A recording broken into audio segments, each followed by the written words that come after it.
Hey everyone, and welcome to the Explainer. Today, we are diving into something that honestly feels a little bit like magic. We're going to learn how to tell your web browser exactly what to do, all with just a few lines of code. Let's see how it's done. I mean, seriously, have you ever wished you could just make your browser obey you? Like tell it to open a website, click a button, or fill out a form all by itself? Well, it turns out you absolutely can. And it's not magic, it's something called automation. And it's the key to doing everything from testing websites to grabbing data, or just, filling out those super boring forms in a split second.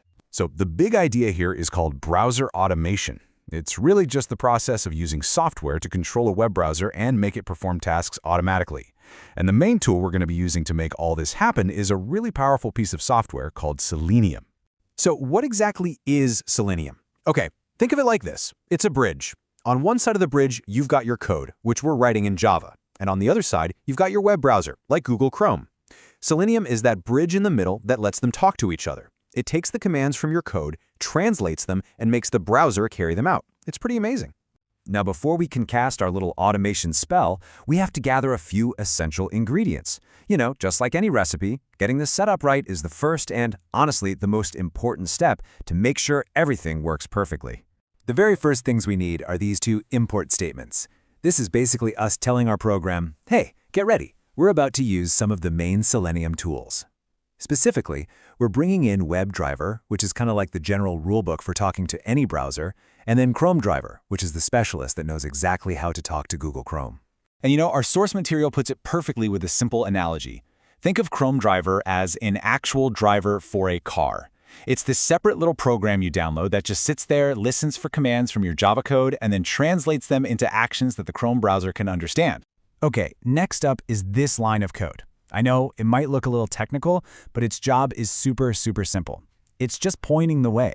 We're literally just telling our program the exact location on our computer where it can find that special ChromeDriver file. You just swap out that example path with wherever you saved the file.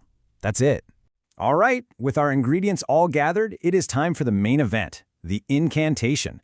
These are the lines of code that are going to actually make the browser spring to life and wait for our commands. This is where we get to see the real results of our setup. This whole process really just boils down to these 4 core steps.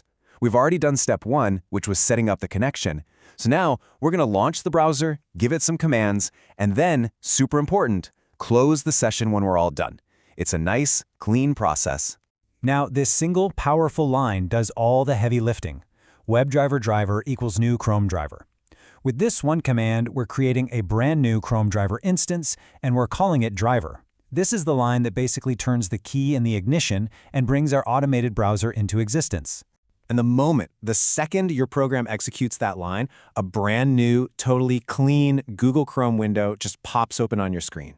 It's completely separate from any other browser windows you have open, and from this point forward, it's under the full control of your code. So, we have an open browser window. It's just sitting there, waiting patiently. What can we do with it? Well, it's time to give our very first commands. Our first instruction is super simple and direct. We tell our driver, remember, that's our controlled browser, to .get a web page. In this case, we're telling it to go straight to Google's homepage. Easy as that. Now here's where it gets really cool. Not only can we give commands, but we can also ask for information back. With this line, we're asking the browser, hey, what's the title of the page you just loaded? And then we're telling our program to print that title out so we can actually see it. And there it is. The program prints out Google, which confirms that our connection is live and working. We didn't just open a browser. We successfully communicated with it back and forth. This is the proof that our first command worked perfectly. So, we've successfully launched, commanded, and gotten information back from our browser. But our work isn't quite done. A really crucial part of any good automation script is knowing how to clean up after yourself. The final command we're going to give is driver.quit. This is basically our goodbye. It tells the whole browser session, hey, we're all done here. It's time to shut everything down. And believe me, this is an incredibly important last step. So why does this matter so much? I mean, can't you just click the X on the window? Well, driver.quit does more than just close what you see. It also properly shuts down that background ChromeDriver process. This makes sure you don't have these invisible browser sessions just lingering on your computer, eating up memory and resources. It is the clean and responsible way to end your script. And that's it. In just a few simple lines of code, you've taken control of a web browser. So the real question isn't how to do it anymore, it's what you'll do with this newfound power. What boring, repetitive task could you just automate away forever? What data could you gather to answer some burning question you have? The possibilities are now wide open.